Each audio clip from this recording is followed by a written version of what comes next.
Salut les amis, bienvenue dans ce nouveau tuto automnal dans lequel on va réaliser cette animation que vous voyez avec cet arbre secoué par le vent qui perd ses feuilles. Donc voilà, c'est de saison. Vous allez voir, c'est super sympa à faire. D'ailleurs, vous pouvez aller télécharger gratuitement les textures de feuilles et de branches sur le serveur Discord. Je vous mets le lien dans la description. Profitez-en aussi pour aller poser vos questions si vous en avez, si vous rencontrez des difficultés. Moi, je me fais un plaisir d'y répondre si j'ai la réponse, hein, et puis si jamais moi je l'ai pas, peut-être que d'autres auront. Donc voilà, l'idée c'est de pouvoir échanger librement. D'ailleurs, j'ai déjà eu une question à laquelle j'ai pu répondre, donc voilà, n'hésitez pas à aller faire un tour. Et sur ce, je vous embarque pour ce tuto. Bon alors on va repartir de cette étape donc avec Sapling Tree où je viens de finir de créer les feuilles.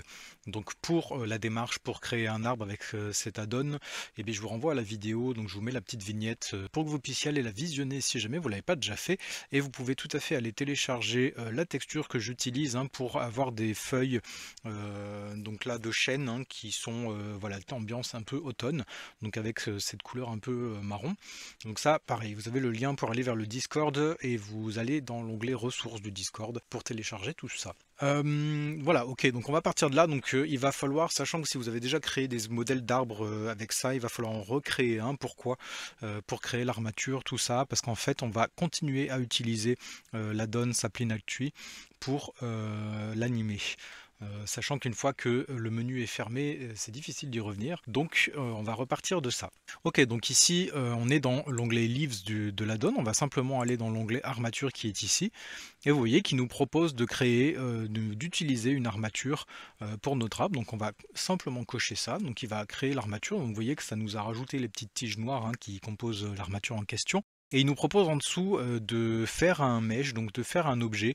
Donc à partir des courbes qui composent le tronc et les branches de notre arbre, de créer plutôt un objet plutôt qu'une courbe. Tout ça pour simplifier en fait, si vous voulez, l'animation de l'arbre. Ça va permettre de gagner éventuellement en ressources. Donc on va le cocher. Pour l'exemple, sachant que vous n'êtes pas obligé de le faire. Voilà, donc il nous a créé le mesh. Et ensuite on va aller dans l'onglet animation ici. Et donc ici, on va cocher donc, pour qu'il puisse animer l'armature qu'on vient de créer. Donc il précise qu'il faut bien avoir fini toutes les étapes avant de faire quoi que ce soit ici, parce que ça fige un peu les étapes d'avant. Donc on va cocher aussi parce qu'on veut aussi animer les feuilles en elles-mêmes. Voilà, et on va cocher Fast Preview. Alors pareil, vous n'êtes pas obligé de le faire, mais le fait d'avoir coché de faire un mesh à l'étape juste avant va nous permettre de cocher ce Fast Preview qui va nous faire gagner en ressources pour l'animation. Alors vous allez voir que ça va enlever l'affichage du tronc. À la place, ça va nous mettre des tiges. Donc voilà, comme ça. Mais bon, ça nous permet vraiment de voir l'animation de manière très claire, sans ralentissement. Donc de cette manière-là, si j'appuie sur espace pour voir l'animation, vous la voyez directement, et vous voyez que le résultat est super satisfaisant. Donc on va la garder comme ça, sachant que vous pouvez changer ici Animation Speed, vous pouvez changer la vitesse de l'animation, vous pouvez faire des loops, vous pouvez, voilà, il y a pas mal de choses. Donc ça après je vous laisserai voir, vous pouvez changer la force du vent, etc. etc. Donc voilà, encore une fois, faites bien tous les réglages que vous voulez avant de fermer ça, parce que vous n'y aurez plus accès par la suite. Et donc maintenant on va passer à la partie où on va créer les feuilles en elles-mêmes. Donc je vais importer la texture de la feuille simple, donc c'est une texture que j'ai créée à partir de celle-ci, où d'ailleurs j'en profite pour vous faire une petite parenthèse avant de continuer. Vous voyez que ça nous laisse des petites vignettes ici blanches, que vous pourriez avoir envie d'enlever sur votre modèle. Vous pouvez tout à fait le faire, sachant que ce sont les cartes qui permettent de faire les instances des feuilles. Donc en sélectionnant les feuilles en elles-mêmes, vous allez ici dans propriété de l'objet, vous allez dans instancing, et ici vous voyez qu'on a bien les instances à partir des faces, et vous pouvez choisir de ne pas afficher les instances. Donc dans le viewport ici, vous voyez que ça les a enlevées, et également dans le rendu, parce que ça fait quand même un peu moche d'avoir ces cartes blanches quand on fait un rendu. Donc vous voyez que ça nous a bien supprimé, donc on est ok là-dessus. Alors vous pourriez avoir envie d'afficher le tronc également, donc ça c'est assez simple à faire. Il vous suffit de le sélectionner, d'aller ici dans les modifiers, et vous voyez qu'on a un modifier qui s'appelle skin qui est ici. Donc c'est lui qui va nous permettre de donner du volume ou non à notre arbre. Donc pour ça, simplement vous voyez que le viewport est décoché ici, donc on peut simplement le recocher, et vous voyez bien que notre tronc réapparaît directement. Donc en même temps vous pouvez changer les paramètres qui sont associés au modifier skin. Voilà, donc ça c'est à votre choix. Donc on va le laisser désactiver pour l'aperçu, comme ça vous voyez que ça nous permet d'avoir quelque chose d'extrêmement fluide quand on met play pour l'animation. On va en avoir besoin pour créer les feuilles de manière assez fluide. Ok, donc j'enlève ça. On va simplement importer un plan à partir de là. Donc je fais majuscule A, je vais dans Mesh et on va importer un plan. Je vais simplement faire un CTRL 1 pour lui appliquer une subdivision de surface, comme ça lui donne un aspect à peu près rond comme ça. Et dans les modificateurs, on va simplement appliquer la subdivision en cliquant sur la petite flèche là et en mettant Apply. Voilà, donc là je vais simplement le monter en faisant un petit GZ ici et on va le placer à peu près en se mettant au-dessus, à peu près au centre ici, vous voyez, de notre feuillage. Vous voyez que ça fait à peu près un cercle comme ça et on va l'augmenter, alors pas jusqu'au bout pour pas que ce soit choquant, mais à peu près ici je pense qu'on sera pas mal. Voilà, donc on va appliquer simplement la nouvelle échelle. Donc ça on fait CTRL A Scale, comme ça applique la nouvelle échelle du plan. Ok, donc maintenant on va pouvoir importer notre feuille qui va nous servir donc à créer notre système de particules. Pour ça je fais majuscule A, je vais ici dans Image et donc là, ah oui, c'est d'ailleurs une petite nuance par rapport à avant quand on avait créé l'arbre. Simplement ici on avait Image as Plane, donc là simplement ça s'appelle Mesh Plane. Donc simplement vous cliquez dessus et ça revient à peu près au même que l'autre.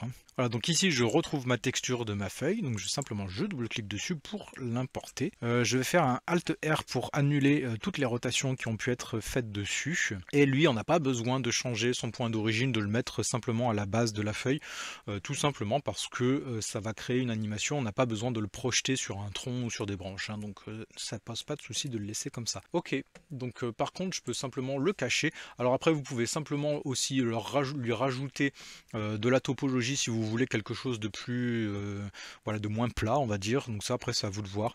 Vous connaissez la manière de faire si vous avez vu le premier tuto pour créer l'arbre. Ok, donc je resélectionne mon plan maintenant ici.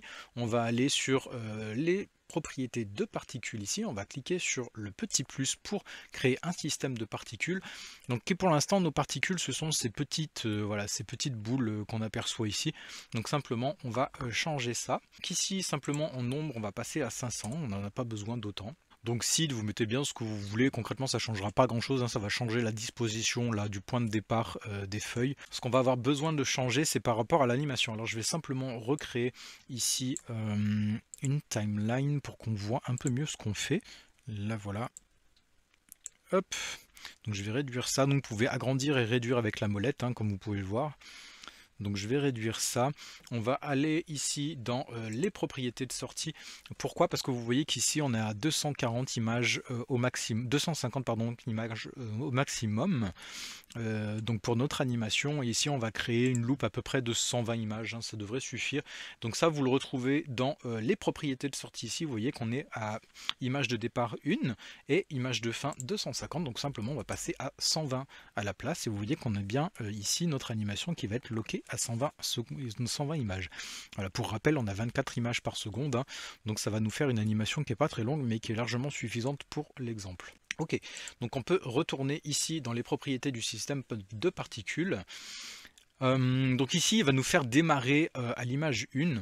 On ne sait pas quelque chose qu'on veut, parce que vous voyez, si je mets play, concrètement ça commence à les faire tomber sur cette première image. Donc moi je veux, après ça peut être quelque chose que vous voulez, mais moi je veux avoir une animation qui soit dès le départ avec des feuilles de partout. Donc là simplement je vais mettre quelque chose dans le négatif, on va mettre par exemple moins 150, et donc vous voyez qu'on a déjà une animation qui est commencée. Donc là on va simplement se mettre par exemple à moins 30, donc pour avoir une valeur négative, vous voyez que comme ça notre animation aura déjà commencé. Donc là vous voyez que si je mets play, ça démarre à partir de là.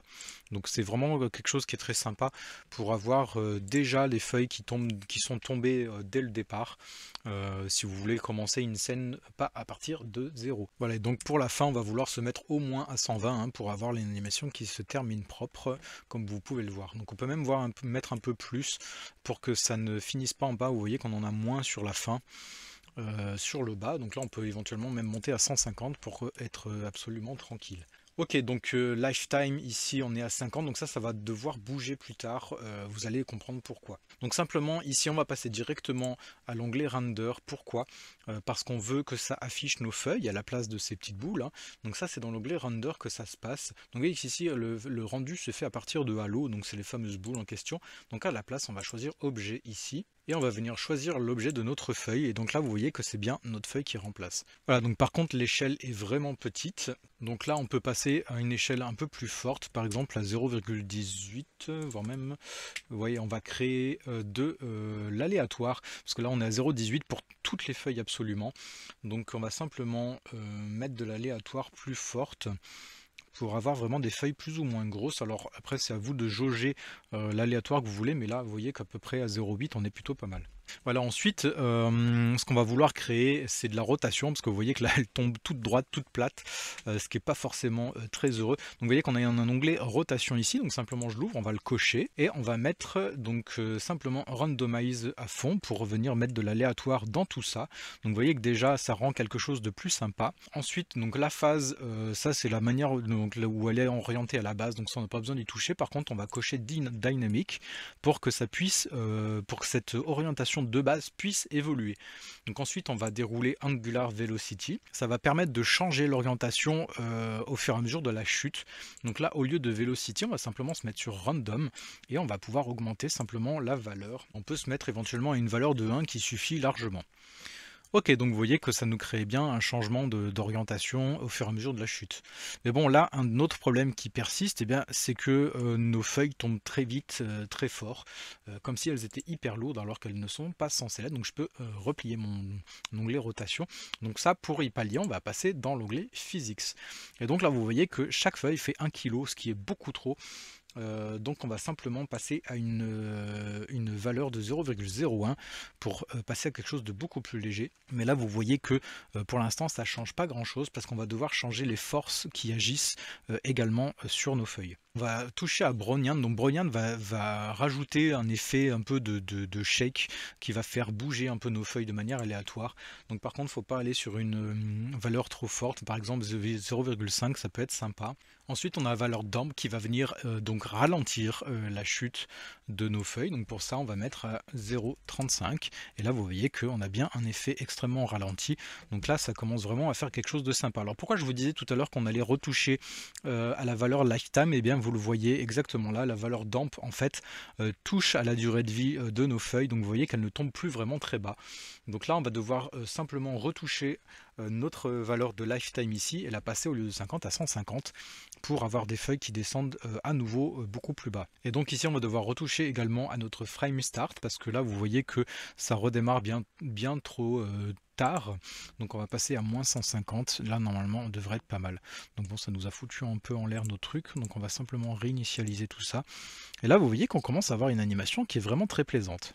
Donc il y a en continu hein, par contre. Alors on est même peut-être un peu trop à moins 150, on va passer à moins 170 pour que ça démarre encore un peu plus tôt. Ok, donc vous voyez que par contre on n'a actuellement pas de vent, donc on va en rajouter tout simplement du vent.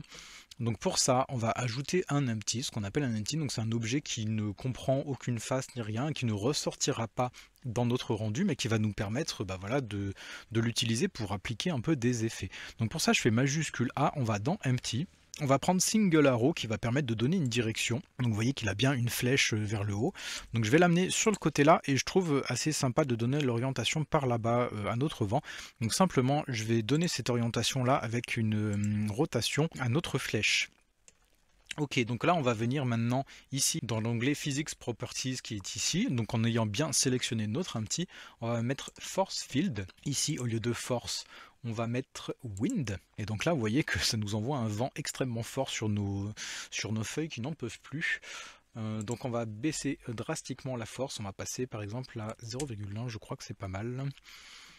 C'est même encore un peu fort, donc 0,05. Et ici on va rajouter du noise par contre pour venir rajouter du mouvement aléatoire. On peut passer à 0,3. Là vous voyez que ça fait un effet qui est plutôt très sympa. Ok, donc maintenant je veux plus voir mon point de départ de mes feuilles ici parce que ça ne m'intéresse pas. Donc on va retourner ici dans mes particules. Et vous voyez qu'on peut choisir de montrer ou pas l'émetteur. Donc simplement on va décocher ici pour le rendu, mais on va le décocher également pour le viewport ici, donc en allant dans l'onglet viewport display, et simplement je décoche ici. Comme ça nous permet vraiment d'avoir un aperçu complet de notre animation. Hop, je vais revenir à 0 et là vous voyez l'effet. Et donc vous voyez que notre vent pour l'instant est orienté dans cette direction là, mais c'est une donnée qu'on pourrait changer simplement en bougeant notre empty ici, qui nous donne la direction, et donc ça permet de, voilà, de créer quelque chose de vraiment dynamique si jamais. Voilà, ce tuto est fini, j'espère vraiment que ça t'a plu. N'hésite pas à partager, liker, commenter et à aller télécharger les ressources sur le Discord et puis éventuellement discuter, poser tes questions si t'en as. Et puis sur ce, je te retrouve dans un prochain tuto. Ciao!